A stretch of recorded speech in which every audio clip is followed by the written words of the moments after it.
অতিবৃষ্টিতে সর্বোচ্চ মরিচ আবাদকারী উপজেলা মধুখালীর চাষিরা চরম ক্ষতির মুখে।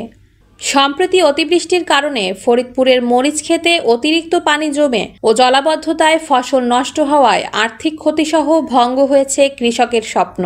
জেলার সবচেয়ে বেশি মরিচ আবাদ হয় মধুখালী উপজেলাতে। কৃষি বিভাগের তথ্যমতে 40 ভাগ মরিচ ক্ষেত বৈরী আবহাওয়ার কারণে নষ্ট হয়েছে বললেও বাস্তবে ক্ষতির মুখে উপজেলার 80 ভাগ মরিচ চাষি। ফরিদপুরের মধুখালী উপজেলার খালকোলা নামে খ্যাত মরিচের সুনাম বহু বছরের। এই মরিচ কিছুটা গাঢ় সবুজ ও অধিক ঝাঝালো এবং গাছের রোগ প্রতিরোধ ক্ষমতা অধিক হওয়ায় দেশি মরিচটি এই অঞ্চলের প্রায় সকল কৃষক আবাদ করে থাকে। বছরের এই সময় আষাঢ়ের মরিচের চাহিদা ও দাম ভালো পেয়ে চাষিরা ভালোই লাভবান হয়ে থাকে।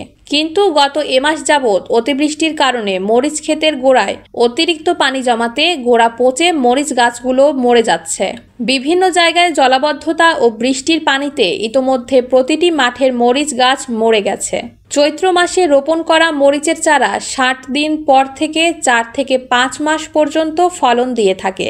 প্রতি সপ্তাহে একবার করে মরিচ তুলে বাজারে বিক্রি করে চাষিরা।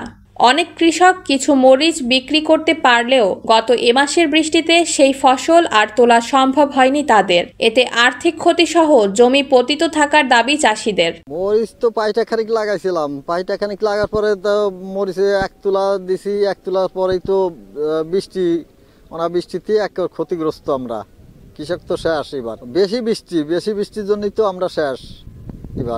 এবার টাকা খরচ যে মেলায় টাকা খরচ হয়ে যায় প্রায় 50,000, কিন্তু 20,000 টাকাও তো পাইনি। 1 তুলা দিয়ে কয়েক মন উঠছে, তারপরে আবার অতিবৃষ্টিতে তোলা যে সব শেষ, মরে গেছে।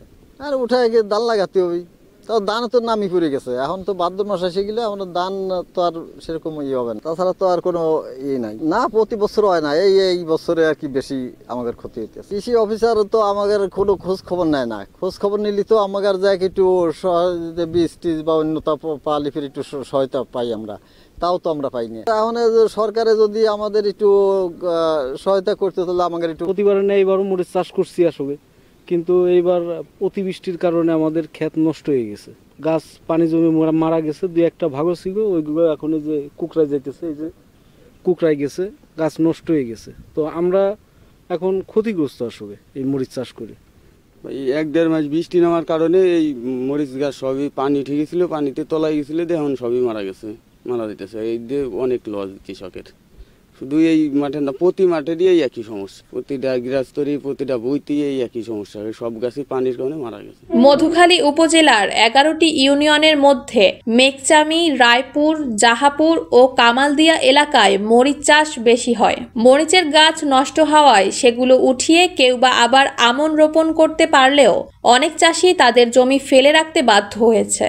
আর্থিক ক্ষতির ধাক্কা কাটিয়ে ওঠা অনেকের জন্য কঠিন হবে।